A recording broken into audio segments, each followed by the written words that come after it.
Welcome to we'll call this the October 2018 version of the Overland Roundtable.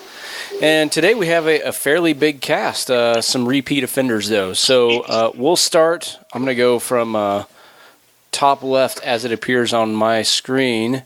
We've got Adam. How you doing today, Adam? Good, how are you? Good. And I guess we should kind of go ahead and pimp out our Instagram or whatever account that you want to publicize, and we'll so as people are listening, they know kind of who it is that's talking. Sure. I'm Adam Shallow with Blue Ridge Overland Gear. I do sales and marketing for them, and I'm also Overland History on Instagram and Facebook as well. Yeah, currently in the saga of Diesel XJ. Unfortunately, it's fighting me. And I think Saga is probably the appropriate name at this point. Right, I agree. It's been off the road for 9 months now. Ooh, that's tough. Yeah, it's painful to fall back in love with the project. I'm actually kind of over it, to be honest. Yeah, I'm sure. Okay, we'll discuss the Diesel XJ probably more at a later time. We also have Will. How you doing, Will? Hey, how you doing, guys? Will Kanasik from Massachusetts. My Instagram is bonusatva11x. Sorry, I got a little frog in my throat. That's all right. It could be worse than a frog. And we'll have a link to that in the show notes so everybody can click through and follow. All right, Brandon, how you doing? What's happening, everybody? We'll be here. There's not a doing the Overland kitted thing. Yeah. That Instagram account is awesome. Not gonna lie, I love seeing all the stuff that you come up with. I appreciate it. All right, and we also have Ben. How you doing? How's it going? I'm Ben from the Off-Road Podcast. Off-Road Podcast everything. So yeah. Awesome. And you're located over in Oregon? No, that's the other guy on the podcast. That's right. Yeah, I did not leave the great state of Washington and become a trader. Yeah.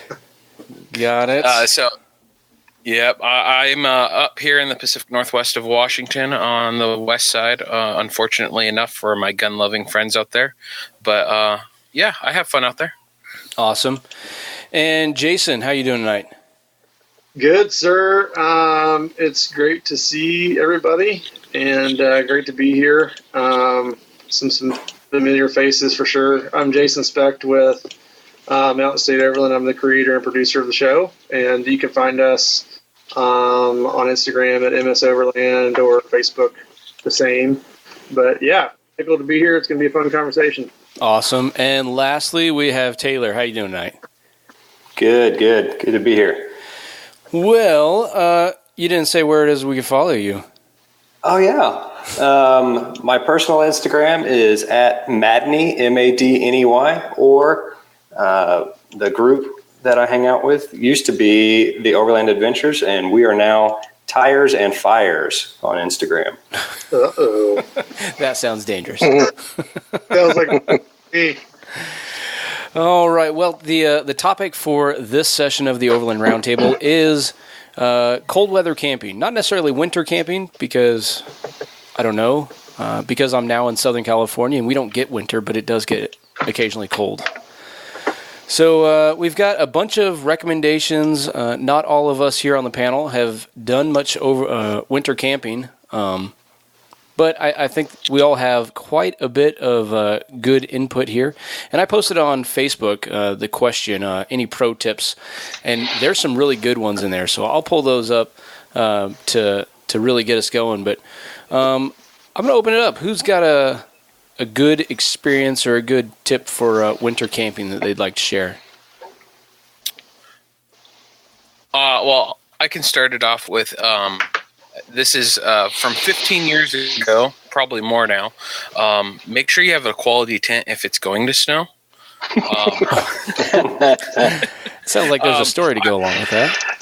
Yeah, I had the misfortune of being a Boy Scout and having a snowstorm, and during our trip, and my tent collapsed on top of me and broke 2 sets of poles. So, yeah, a quality What kind of tent tent was this? Truth be told, I don't know. It was some off-name brand that I had. Was it a back dome then. tent or a cabin wall type tent? It was a dome tent. Oof. Yeah, and not a very good one. Yeah, the fiberglass poles broke. Nowadays, I'd probably go something with like titanium poles or something like that, just for a little more rigidity. Yeah, that makes sense. How much snow was it? We got like 6 inches that night. And out of the 6 of us that were out there, 2 of our tents broke. We actually ended up hiking in the snow back to the van and camping in the van. Jeez. Well, so it doesn't take a lot of snow. If it's really wet, that really holds a lot of weight. And that doesn't surprise me. I have seen many tents collapse. Yeah, here in Washington, we get the wet kind, so. Yeah. Well, so that kind of brings the first point is have some dry clothes. Because really, cold and wet, that is part of the trifecta of misery, being cold, wet, and hungry. So in my mind, you can be 2 of the 3. But if you're cold, wet, and hungry, that's time to just bail. But so having some dry clothes stored in a nice, safe place, not in the bottom of a backpack that is now in a puddle of wet snow, like Ben probably experienced, that's no good. Nope, actually, one of the tips that was on your post there was have your clothes your next day's clothes at the bottom of your bag, and that's one that I enjoy doing anytime I go camping and it's cold out. Yeah. So the caveat with that one is that you have to have room at the bottom of your sleeping bag. And me being 6'1", I don't typically have a ton of room down there. But if everything is really tight around that foot box, it compresses the filling on a sleeping bag, and you don't get the same insulative qualities that you would otherwise. So it's good to have it in the sleeping bag, maybe not always at your feet. Also, you may not want the collar of your shirt smelling like your sweaty feet. Just saying. But yeah, there's some really good posts on here, and for sure. Okay, so let's go ahead and get this out here. Justin Lilly lives in Alaska, but he frequently goes down to Antarctica, so he is a perpetual winter type of guy. Kindred spirits here. So here's a couple of his. Place cardboard footprint underneath if you're staying there for a while. That's probably pretty good, just that extra little bit of insulation. Cardboard does a surprisingly good job of insulating until it gets wet. Then it just turns into ice. Let's see. He says cots, doesn't elaborate anymore, but I would caution people against using cots because you'd rather be sleeping against snow that doesn't get below 32 degrees rather than negative 10 degree air underneath you. Let's see. Fresh socks all the time. Yeah, you cannot understate the importance of having fresh, dry socks. Layers. So, let's see. I one time used to teach people the 3 W's of layering clothes. That's wicking for that base layer, warm clothes, a warm insulated layer, and then weatherproof, something to keep the moisture from soaking through. So the 3 W's of layering. Something to think about. Let's see what else you got here. Stay dry. Yep. If you get wet, go ahead and change clothes immediately. Don't get any fuel products on your skin. That's a really good one. And so I guess to elaborate on that, since he's a fueler, he has a lot of experience with that. But fuel, being a petroleum product, does not freeze at the same temperature. So it will, if it's negative 10 outside, that fuel will also be negative 10. And if you get that on you, then it is contact frostbite instantly. And that's something most people don't realize. Let's see. Pee bottles in the tent or shelter. That's a dangerous one. But if you don't want to get up in the middle of the night, then go ahead and have that. Just make sure you have good aim as well. And you may want to practice. Wide mouth. Yeah. Yes, and keep it in your bag so that that heat stays within your sleeping bag. Oh, man. And make sure you don't drink it. Oh. This Gatorade tastes funny. Yeah, I do know people who have the special bottle that once christened is never used for anything else. You just want to make sure it's labeled well, because there ain't no coming back from that. I have a big piece of white duct tape on mine. Do not get that one confused. The fuel canister in your sleeping bag. That's another one for folks who haven't experienced a lot of cold. Is the that compressed gas inside like those isobutane canisters that you would find on Jetboil. They don't put out the same amount of power once they get really cold.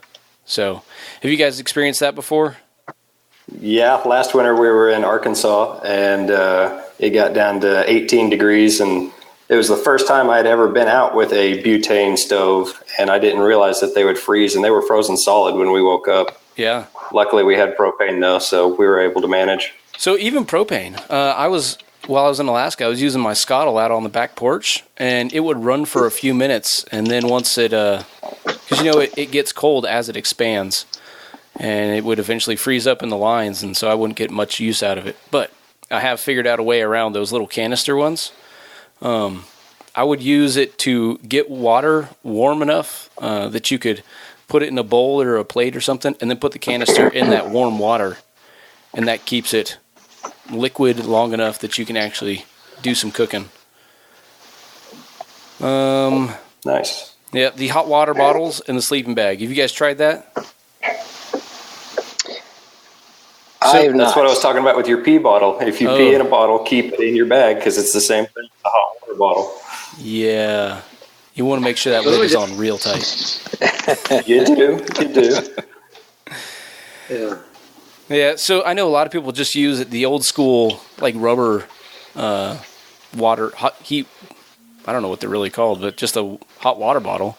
I've typically just used an Nalgene bottle, boil a thing of, or as much water in a Jetboil as you can, and then just mix it in with the rest of the water that's already in there, and chuck that in the sleeping bag. Then I like to make, that's my cue. Once the hot bottle is in the sleeping bag, go make one last potty break before going to bed. And that preheats the bag a little bit. Let's see. Warm anything you need to start before starting it. That's a tough one.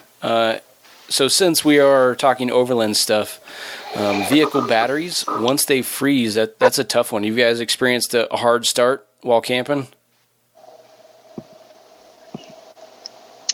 I personally haven't. I usually have deep cycle batteries in the Jeep to where everything usually fires right up. But then again, I think the coldest I've been in is maybe somewhere around a 0 degree wind chill.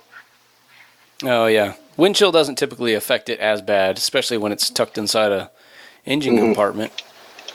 So I spent a week out camping for work purposes, and it was around negative 37 during the daytime, and I just didn't shut my truck off.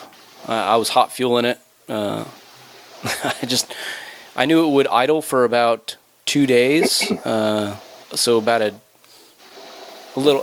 day and a half I was driving around a little bit as well, but I just left it running. That way I didn't have to worry about it restarting. So, but that's a pretty extreme case. Most people are not camping in, negative 30.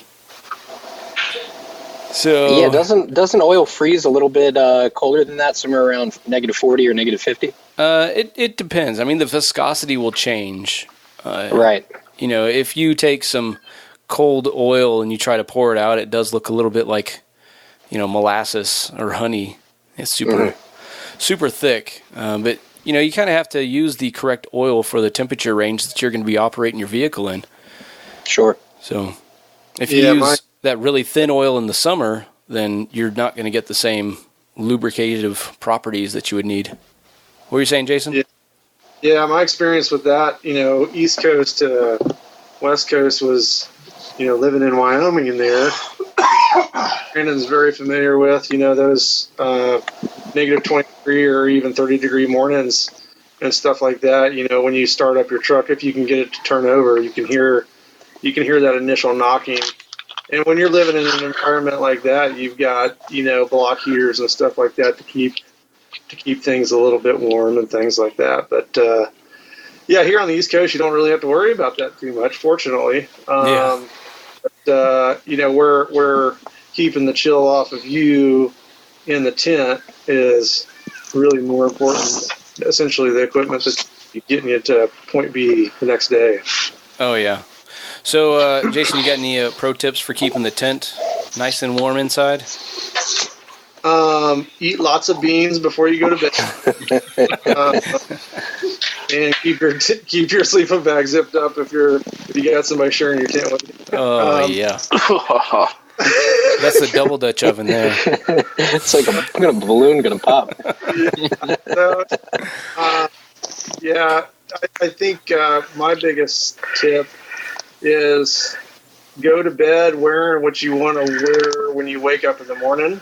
And that includes wearing your jacket and wearing your polypro base layers and stuff like that, so that you're prepared to actually get out of your tent in the morning and you don't got to deal with that is definitely a luxury.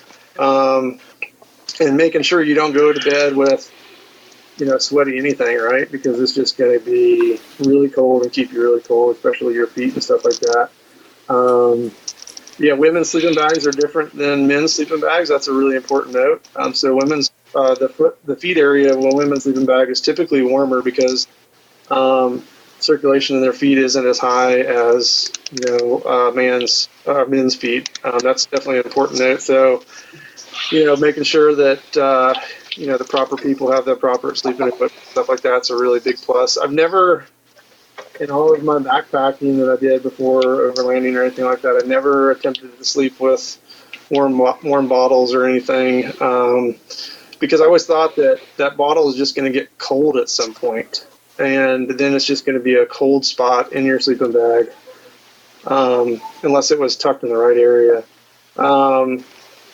See, I thought that too, but I found that with it being insulated with the sleeping bag and close to your body, it seems to retain its heat really well. So every time that I've done it, even in those Arctic temperatures, it's been pretty warm, even in the morning. In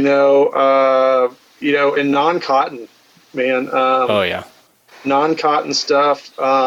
It's always a good idea too, if you're with people, for somebody to have a sleeping bag liner, and which are very thin poly sacks that you basically slip into before you get in your sleeping bag. But we carry those on our guided trips so that if people need to get the edge off and their sleeping bags rated, that's a whole nother issue, is talking about sleeping bag ratings and stuff like that. But if they've got a bag that's rated for the temperature that it's going to be in, that means you're not going to die in that sleeping bag, but you're going to freeze your ass off at night. So having a synthetic liner or synthetic clothing is extremely important. So like no jeans, no cotton t-shirts. It's all poly all the time, in cold weather. So if you do sweat, that stuff can dry off and things like that. That's really the biggest piece. And kind of been waiting to talk about it a little bit, but since you gave me the opportunity to talk about it, I think a really big point for us to talk about here today is safety concerns and how my experience with the kind of the vehicle, car camping, overlanding, adventure travel lifestyle is completely comfortable with running heaters in their tents, which I think is fundamentally a very bad idea. One of the first things I learned in the Scouts was never have fire in your tent, because you never know what can happen at night. Yeah. And can't say that I haven't enjoyed being in somebody's tent when they had a big buddy heater on, but it's a big concern. Not so much from the carbon monoxide standpoint, it is rolling over and bumping, or that thing falling over and the cutoff switch not kicking off, and then you got a real big problem real quick. Yeah, I think a good rule of thumb is if it's cold enough that if you feel like you have to run a heater, then somebody needs to stay up and watch that thing, pull guard duty on it. And if you're going to do that, maybe trade off duties with the other tent inhabitants. Everybody take a little bit of turn, which it's pretty disruptive to getting a good night's sleep if you're getting interrupted.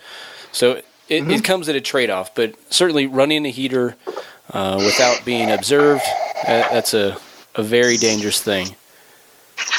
So Yeah, I know that you've got, if you're sharing people too, there's sources of heat there too.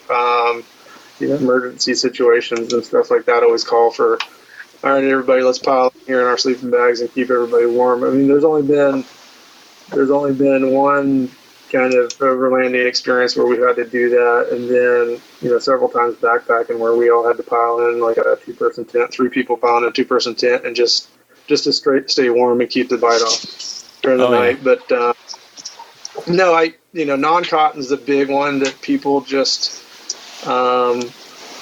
they just don't have, we talk about everybody can go out and do this stuff in whatever trucks or whatever equipment they have. But when you're talking about cold weather camping, it's completely different. It's a completely different beast. Oh, for sure. Yeah, that cotton, something that came up in multiple comments in the Facebook post that I did. John Kostich mentioned no cotton. And there's really just so many modern fabrics out there that are more well-suited. And if you just want to go cheap, a good quality, surplus wool pants works extremely well. Wool is one of those things that will actually keep you warm even when it is wet. Yeah, staying hydrated is another big piece too. So your body can get colder too in a dehydration situation as well. So, and those are some very common things that I think Adam was on a trip, one of the first trips that we ever did, one of the first guided trips we ever did, and one of his friends came with us, and bag ratings are definitely a talking point. But it was upper 30s, lower 40 degrees night, and I think his friend had maybe like a 40-degree bag, and she was chilled. She was cold. Yep. I think you let her actually borrow a liner, and that actually kept her warm all night, or maybe it was an entire sleeping bag. Yeah. Degree ratings are very important. So, knowing that 40-degree bag, again, a 40-degree bag is designed to keep you alive at 40 degrees. It's not designed to keep you comfortably sleeping warm. Yeah, so that is really, really important to know. And, that may mean that somebody has to buy multiple bags if they're going to camp in a variety of different temperature ranges. Because, you also don't want to have a cold weather bag when it's getting in the 50s at night. Yeah, absolutely. That is a good way to wake up feeling like somebody may have spilled some liquid all over your sleeping bag. Or that bottle from the bag leaked. Yeah. Yep. What else we got here? Looks like Alex just joined us. Yeah. I see that. Alex, you out there? You got any? I don't know. Does it ever get cold enough in Australia to worry about cold? Yeah. It gets freezing down here. You wouldn't believe it. Yeah, but freezing there is 0 degrees. It's totally different. Nearly died, I tell you. It got to we measure it in Celsius, obviously. I remember one time it got to -1 Celsius, which I think is somewhere in the mid to high 20s if you're talking Fahrenheit. Oh, my God. Yeah, never go camping again. That's as cold as we get. Oh, yeah. Well, so have you guys ever camped in a snow quinzee, like a snow cave? I have not. So here's the interesting thing about it is that, like we mentioned before, the snow will not get any colder than 32 degrees. That's just how physics works. And so being inside of there with a nice thick wall, it traps and insulates the heat in there pretty well as long as it doesn't collapse on top of you. But it also does a great job of breaking the wind. It's not going to blow through the fabric like a regular tent. So I spent a couple nights in those things, and while you do have that thought in the back of your brain. What if this thing lands on top of me during the night? But otherwise, it's a much warmer way to sleep. I actually built one in my driveway a couple years ago when we got some heavy snow. And yes, it felt much warmer inside, but it only lasted a day or two before it collapsed. Yeah. So that's the thing. Like, in those kind of situations, it's not a long-lasting solution. If you sleep in one, all that hot breath and body heat is going to help it melt from the inside out, and it will become extremely unstable. So I don't recommend sleeping in one for more than one night, just because. And the great thing about that is it actually warms you up before you get to sleep in it, because you got to dig all that snow and build the thing. I did mine with a tractor. Oh, well. I suppose that's easier. That's cheating. Yeah, but it didn't help you get warm, did it? How long did it take you to pile that up with a tractor? Not very long, because we have a big driveway, and it was all the snow laying on the driveway. I just piled it all up with the tractor, and then took 10, 15 minutes to dig it out with a shovel to where we could get inside it. Yeah. Well, that's pretty good. Let's see. Derek Metz, he's got some good experience camping in the cold. Let's see. Fires are nice, but they melt modern-day winter gear. So, melted clothes hurt when removing. That sounds like an awful story. High-calorie snacks prepared ahead of time. That's really good. And also bringing a source of fire that you know how to use extremely well. It is really difficult to start a fire when your hands are already numb and hard to, you lose a lot of dexterity, which turns out is helpful when using sharp objects to cut wood. Don't trust ice over streams and rivers. It can change in hours. That is really good advice, especially in areas that have fluctuating temperatures a lot. Even from experience, I was driving on a frozen swamp and inching across, and this was in Alaska. It had been extremely cold for a long period, but it was not enough to support the weight of the Jeep, and one side of it collapsed and broke through. Fortunately, it was just a little swamp and not a stream or a lake, so it took a little bit of doing, but I was able to drive out. Thank goodness for lockers and other traction devices. That could have been a very uncomfortable time.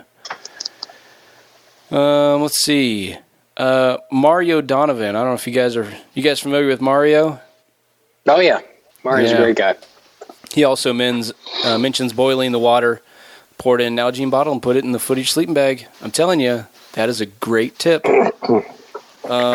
Also, the unfrozen water makes a good pot of coffee in the morning. I would probably warm it up a little bit more, but I get what you're coming from. So what kind of tent do you guys use when you go camping? I noticed there was another comment here from Justin Lilly on the tent. Personally, I've got a rooftop tent. I know I've used a ground tent in the past, and there are a lot of different setups that overlanders have: ground tents, hammock camping, and rooftop tents. There are insulation kits that a lot of rooftop tent manufacturers actually sell, and they are similar to that material called Reflectix, which you can buy in rolls at like Lowe's, Home Depot, etc.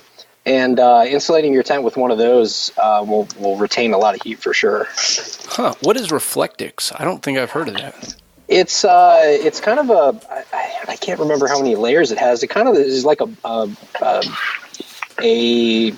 aluminum like bubble wrap basically, and it comes in rolls that you can get from either Home Depot, Lowe's, Amazon, wherever. And what a lot of people I've seen do is if they're sleeping inside of their vehicle, they'll actually put that over the windows of the vehicle. And just kind of all around inside as well. And, it apparently helps retain a lot of heat. Interesting. Yeah, it looks like the same kind of stuff that a lot of those solar shades that you put in front of the window to keep it cool in the summertime made of.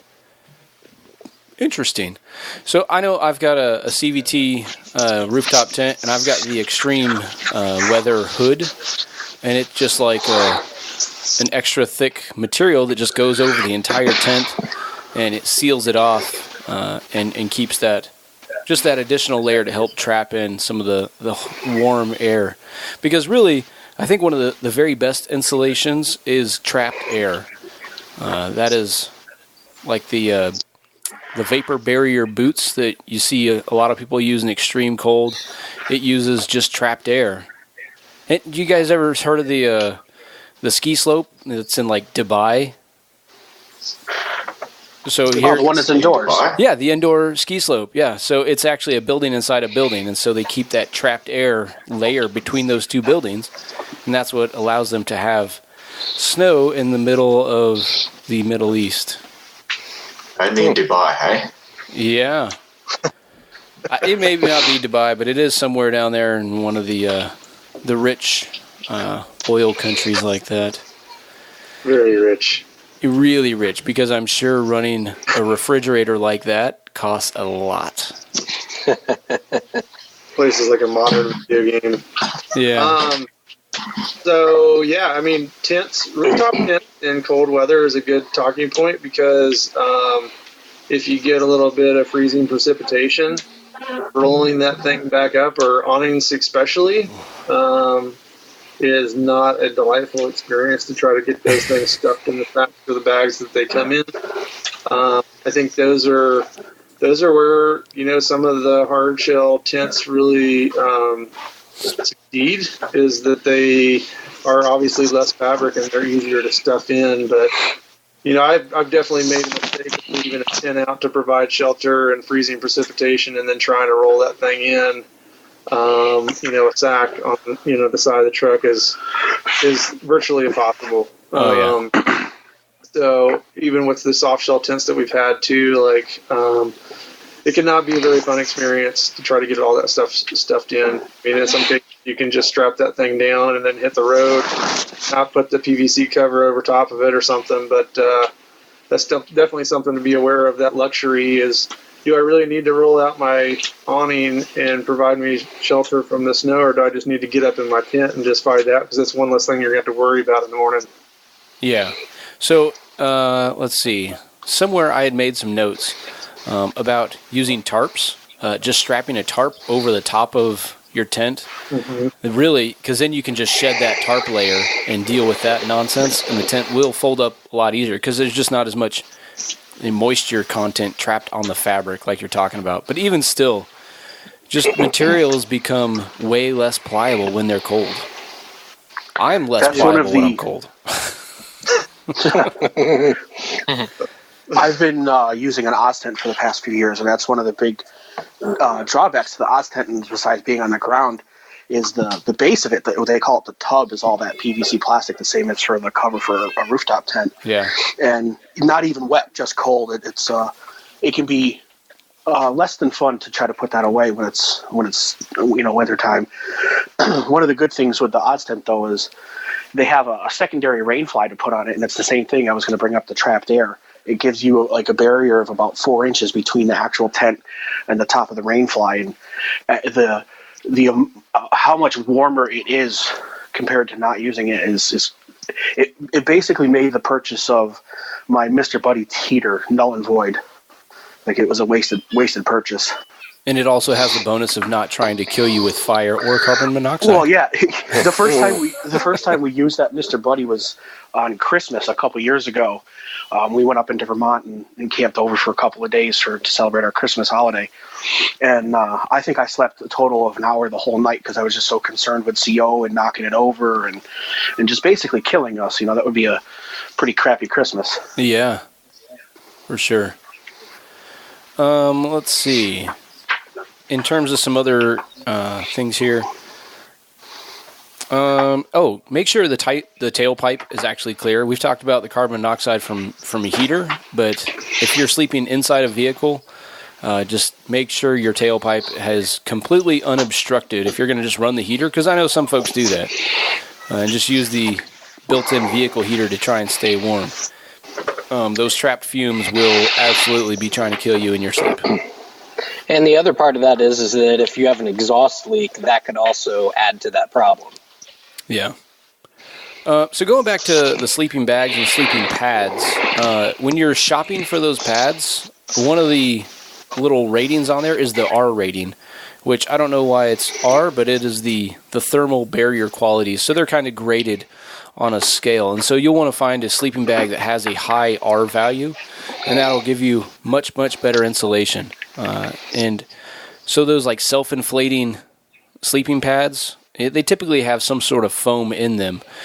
So that trapped air, even if it develops a leak, then you at least have some sort of insulation in there to try and keep you warm. Too, Dan. As the temperature drops, those bags will deflate, or those pads will deflate too. Yep. And when they deflate and you start touching ground, that can create a pretty bad situation as well. I tried recently to resource. I'm sure you guys are all familiar with it. Remember the ridge rests? The old foam pad. Oh yeah, little rests? Z-wave things. Yeah, like they started to fold them over at one point in time, but they used to just sell them that you could just roll it up before they started slicing them, and so that you could fold them. But carrying something like that or having something like that completely mitigates that opportunity where if your pad's going to shrink down and you're just too tired to wake up in the middle of the night and blow it back up, then you're going to still continue to stay warm because you're not touching ground. Yeah. And I've even seen some pictures of folks using those foam gym mats, the ones that come in little like interlocking pieces, and just gluing those to the floor of their rooftop tent. So they have some additional padding in there, plus you increase the insulation on there. That's a pretty good idea. I haven't done that yet, but that's a really good idea. We went to our Army Navy store and picked up a bunch of military ISO mats and put those down on the floor. Yeah. They're cheap. You can get them for like $6. Yeah. Yeah. Yeah, Alucab puts they put a foam base layer and glue it to the floor of their tents too. Adam, you're probably familiar with that as well. Mm-hmm. But they do that too to provide obviously some comfort, but also some insulating properties as well. And the walls of their tents are now double walled too, to provide added barriers for condensation, and it actually provides some thermal benefit too as well. Sleeping in an Alucab is like sleeping in a cave. It is very, very quiet and very well insulated. Huh. I'll have to check that one out. I haven't seen the actual construction of the Alumacabs. That's a really good thing to mention. Let's see. What other pro tips we got? This is kind of a stream of consciousness show. Well, bourbon and vodka always helps. You stay warm. So that's the funny thing about that. It will make you feel warm. Or maybe it gives you the illusion. Yeah, that's what it does. And I've heard many stories of people feeling warm and running around in the cold in lighter clothes than the temperature should permit, and they end up feeling warm and still having frostbite. So yeah, that's a bad plan. Well, But at least they enjoyed themselves, right? Yeah. At least they're dying happy. Yeah. Hard time about the beans, but I mean, there's a bit of heat comes out of the beans situation. So, oh yeah, just trying to say, it tastes good and they do the job. Yeah. Well, I guess we didn't really mention it, but if you find that during the middle of the night you feel like you have to pee a lot, it's because your body is trying to expunge all of that moisture so that it doesn't have all that liquid that it has to try and warm up. So that's an early indicator that your core temperature is trying to drop. And you're going to want to replace a lot of fluids and start moving around because there's really no replacement for... we call it burning calories for a reason. You're burning that energy, and it's stoking the fire inside. So really just getting up and moving around really will do a lot to try and warm you up. So something to think about. There's that other old saying about, how does it go? Something like chopping your own wood and creating a fire will warm you twice. Oh, yeah. Yep. That's very true. And actually 3 times if you're chopping and stacking, then burning. Exactly. So I don't know anybody that chops firewood for a stove inside their house that doesn't stack it. And that is a lot of work, trust me. Definitely. Avoiding windy spots for camping. That's really, really an important one. And if you can just get behind some trees to break the wind, that's a huge, huge help. If you're on the ground, then just building, like I mentioned, that snow does a great job of blocking the wind. So when you're setting up a tent, you're going to want to clear off as much snow as you can. If you can get down to solid ground, that's ideal. Otherwise, just get it nice and level and use that extra snow to kind of pack up a wind barrier for your tent. That's a really good idea. What kind of clothes for your hands? Are you a mittens type of group, or are you gloves? Or Mittens. both? It depends upon what I'm using. I like using gloves when I need my fingers, and then I go for mittens when I want to keep them warm. Mm-hmm. I have a pair of gloves that they pull the top pulls off, and then you have access to your fingers, but they're still somewhat insulated. Yeah, the old school wool gloves, like he said, that are like 3/4 fingers, and then the mitten folds over top of them. Those are ideal because if you need to access your fingertips for camp stove, that type of stuff, you can quickly fold that back over, and your hands are warm right away. Those are, and being wool too, they do the job, and they aren't going to burn too if you're around fire or hot objects or stuff like that too. Yeah. Well, Taylor, are you a gloves or a mittens person? Neither. If I have to wear them, then gloves, but I hate wearing things on my hands, and they're constantly beat up because of it. Oh, yeah. No, I destroy a lot of gloves. Like, don't get me wrong. The lifespan of a glove in my life is pretty short. So my setup is I'll use like a very thin wool glove, like a contact glove, so I still have a lot of good dexterity. Problem is, when you're using your fingertips for fine type activities like starting fires, stoves, things like that, the gloves get chewed up and destroyed. So fortunately, I use a pair that costs like $1.25 each, so I'll use them and then chuck them. But I'll wear those inside mittens, so my hands are warm while I'm just going around doing simple things. And then when I need to actually use my fingers, I'll shed the gloves or the mittens for a minute, do whatever I need to do, and then slip my hands back in the mittens. So especially for like hunting or operating a off-road vehicle, I'll use those mittens right up until the point I need to pull a trigger. Then I'll shed that mitten. So that's one of the things I am a huge fan of. And even if you feel like a elementary school weenie wearing mittens, it's something I recommend. Let's see. Cruising through here. There's some really... So Kurt Williams has some really... you guys know Kurt Williams? Mm-hmm. Of Land Cruiser fame? Yep. Yeah, he's recommending same thing: hot water bottle in the feet, fresh clothes before you go to bed, the pee bottle, and sleep in the trucks. And he's got some really good experience with. I think he was on the Expedition 7. Was that right? Or was that some other folks? In Greenland. Yep. Yeah, and Greenland. Also, don't skimp on a good sleeping bag when it's literally the only thing between you and a cold night. There's some really good ones. Him and Luis Getter, they're also talking about the alcohol contents and its warnings. Man, this is a treasure chest. I should have shared this on the Overland Roundtable page instead. I'm surprised nobody thus far has mentioned snuggling with a dog. If you've got a dog with you, they are small heaters. Absolutely. That's true. That's true. When I was in college and early married life, we had one heater for the entire house.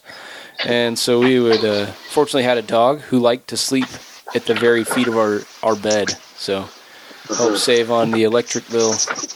We heat the bed. Oh, and one more is turning water bottles upside down so they actually freeze at the bottom first rather than at the top.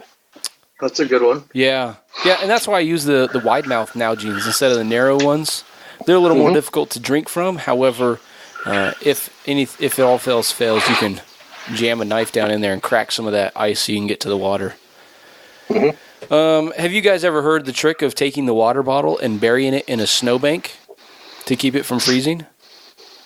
No. Yeah, so same thing. Snow is a great insulator, doesn't get below freezing. And if you pack like 6 to 8 inches of snow around your water bottle in the morning, there may be a light crust of ice forming on the water, but just give it a good shake and you're back in business, able to drink. I don't know why I've never figured that out, because I do that with my beer cans. See? Man. Well, there's water in beer. And they're nice and cold. Yeah, but they will also freeze if you just leave them sitting out. Yeah, true. Yeah. Back in when I used to use a lot of the 1 pound green propane cans, I used to have a small little soft-sided cooler I kept them in, and that would always keep them warm during the winter times too. Yeah, really, they don't even need to stay warm. They just need to stay insulated so they don't get to the same temperature as the outside air. And that's typically all it takes. Let's see. Well, you had some other good ones here. Well, here's a good one to consider, because a lot of us record our adventures and pictures and that sort of stuff. How do you deal with the camera batteries getting too cold? Oh, yeah. I keep them in my pocket. Yeah, they take them to bed with you? There's a little like wallet pocket in my my sleeping bag, and that's where I keep them every night, because that way they don't get cold. I mean, and I don't have a lot of batteries. I only have like 3 or 4 for the GoPro and 2 for the camera. That's really smart. We keep ours on the charger, Alex, and then we obviously have the luxury of having the chargers and stuff on the truck all the time. But even speaking to equipment's a big one, man. And the challenge that we're constantly fighting is keeping the lens from fogging up in the morning after being exposed. Forgetting to take the lens and actually leaving it exposed to the cold environment, so that you shoot in the morning, because when it fogs over and it's cold outside, it'll freeze, and then you need to SOL until you can get spots on the lens and all sorts of stuff from there. So, good points. Yeah, somebody mentioned that when my wife and I were trying to take some photography of the Northern Lights up in Alaska, they keep like a body warmer, but the lens is exposed just to outside air, so it doesn't fog up like that. I didn't even think about that, but definitely the batteries too for electronic devices, radios and phones and cameras. Yeah, I know the DJI drone batteries are very fussy. Get up in the morning, put the battery in. Nope, sorry, it's too cold, or it's too hot. It's got to be just right. Yeah. They seem to have that dialed in with the new Mavic 2 Pro batteries, Alex. We were up in Canada with some really cold mornings, and that drone doesn't need to warm the batteries up, surprisingly. We haven't had, with Inspire and with the Phantoms and stuff, we had to deal with that. But, that new Mavic 2 Pro is, I don't know what technology has changed there, but we didn't have a single problem with that unit in Canada. Oh, good on them, because I know I end up crouching around the fire with batteries in my hands, just sort of spit roasting them around the fire to try and get them warm enough to work. Building defrost them, until they get warm again. It's just ridiculous. You end up setting up your drone and it's getting ready. Yeah, or if anyone's using like butane stoves and the butane gets too cold and won't vaporize in the morning. Yep. Yeah, same deal. Next to the fire with a can of butane or propane, just try not to get it too close. Try not to blow my hands off. I would say the same is probably accurate for batteries. Once you get a battery too warm and it goes thermonuclear, that's probably a bad day. Yeah. I remember being a kid and going to my grandfather's house in Nebraska, and he always used to take his batteries. It was the dumbest thing. It never made any sense to me once I started figuring it out or started thinking about it. But he always used to take the batteries out of the pack and put them in the refrigerator. And I was like, what? How does this even make any sense? And his logic was they're always fresher because it's in the refrigerator.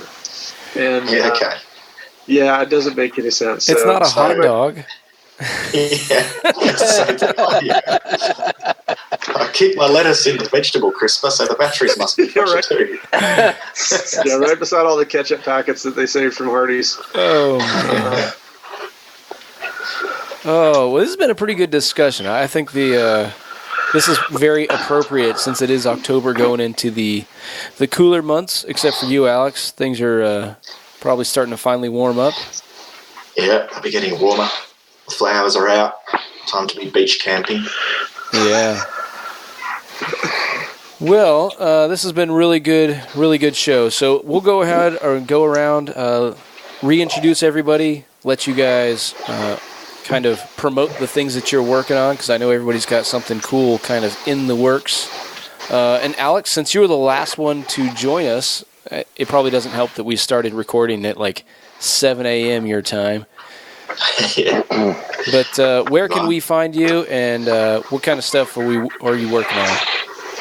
Oh, you'll find me all over the web. We are intenseoffroad.com, INTENTS. And you'll find that. Just look it up on Instagram, Facebook, and YouTube's probably the most prominent one these days. So over there, we've got a few interesting trips coming up. The week after next, we've got a big beach adventure with some very impressive sand dune driving. So if you head over to YouTube and have a look. Yeah, and I guess we should say more specifically than Australia, you're over on the western side, over in Perth. Yeah, all isolated over in Little Perth here. Yeah, but awesome. There's not a lot of city here, which means a lot more tracks and trails. Oh, yeah. That's definitely on my bucket list of places to go in Australia. So thanks, Alex, for at least joining us here. Hopefully, I don't know, camera's not off, so that probably means you're still in your pajamas, if anything. Oh, it's more about the bed hair. All right, Adam. Give us a rundown. What are you working on? Sure. Day job is with Blue Ridge Overland Gear doing sales and marketing. We're on Facebook, Instagram, YouTube. And then the personal channel is Overland History. Again, Facebook, Instagram, and YouTube there. And it's kind of for my red Jeep Cherokee. And kind of working on Mercedes turbo diesel swap on that. And it's been working against me the entire swap. Yeah, but one that's finally done. The payoff's going to be amazing, I'm sure. I agree. Hopefully that'll be sometime this year, possibly early next year. Easy. All right, Will, where can we find you and what are you working on? My personal page is, Botus Ops on 11X on Instagram. Working on just actually planning a trip going to Maine for the middle of next month, and we're looking to have a fair amount of cold weather and snow. It was snowing up there today. One of the guys was doing some scouting. And the other thing I'm kind of attached to is Gone Overland. It's mainly a Nissan thing. It's not limited to Nissans. We do a large trip in the Southwest each year. This year we're hoping to go from Moab down to Hole in the Rock and maybe make our way back in about 7 days. Awesome. And I'll have a link to that in the show notes. Brandon, where can we find you and what all you're working on? Pretty much overlandkitted.com or overlandkitted on Instagram. As far as what I'm working on, no big projects at the moment. Although I may be bringing a new product to the U.S. from Australia. So that's kind of exciting, but I'm kind of waiting to announce that stuff. We better start the next show here soon. Otherwise, sitting on mute here so you don't hear my kid making all that noise. Awesome. Oh, now she wants to be quiet? I didn't want to say that. All right, Taylor, you're up next. All right, you can find me on Tires and Fires on Instagram and tiresandfires.com.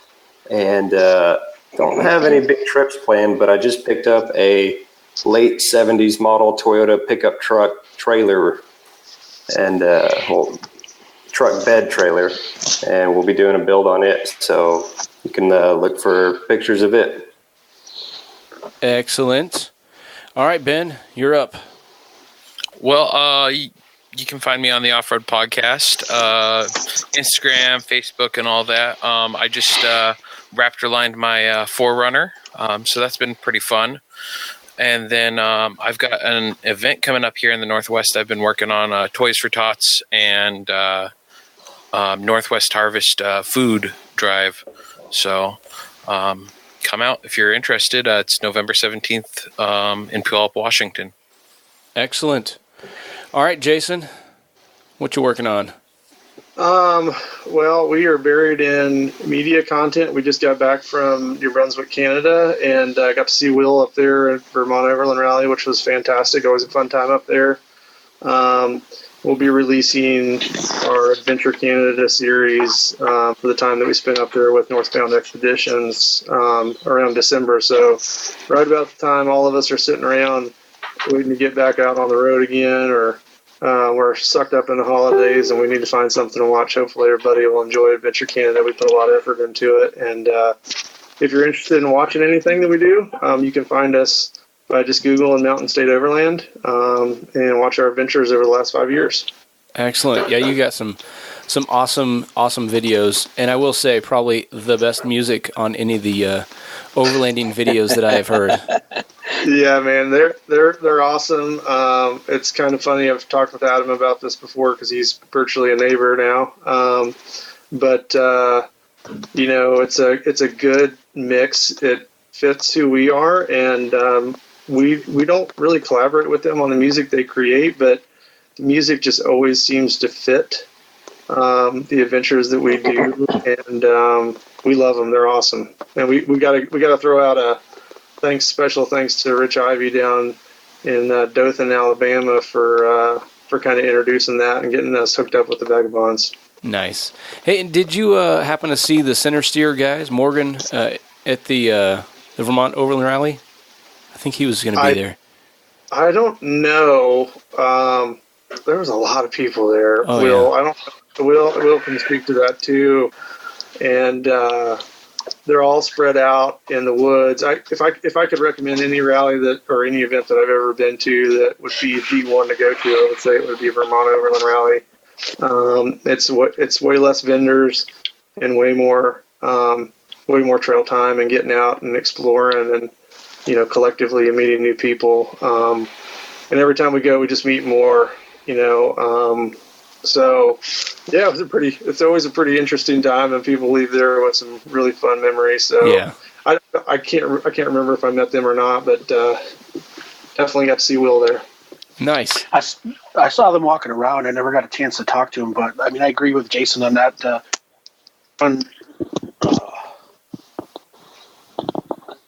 Yeah, I know Peter does a great job putting together all the overlanding events in Vermont. So yeah, sorry about that. I pulled my mic out. Yeah, I've run stuff between the Southwest and, you know, northern Maine and Vermont. Just to me has some of the best trails I've ever been on. People need to make it. It's worth a minimum of a 12-hour drive if you want to make it. Oh yeah. Well, and there's really just something magical about those Class 4 roads in Vermont. So, well, and to close us out, I am Dan Cole, host of the 4x4 podcast and kind of moderator for this Overland Roundtable. And in terms of stuff that I have going on, so next weekend I am actually running the Mojave Road. So it'll be interesting. I'll be exploring some new territory. I've got the guidebook put together, and so it's a very small group going. A lot of the folks have kind of bailed because it's going early weekend through the weekend, but it'll be interesting because this is kind of the wetter season here in the Mojave area. So there's only one major water crossing, the Mojave River, But there's also the dry lake bed, and if it's rained, you do not want to be caught on a lake bed because, it became a lake bed for a reason. You don't want to be caught in the middle of it and find the wet spots. But.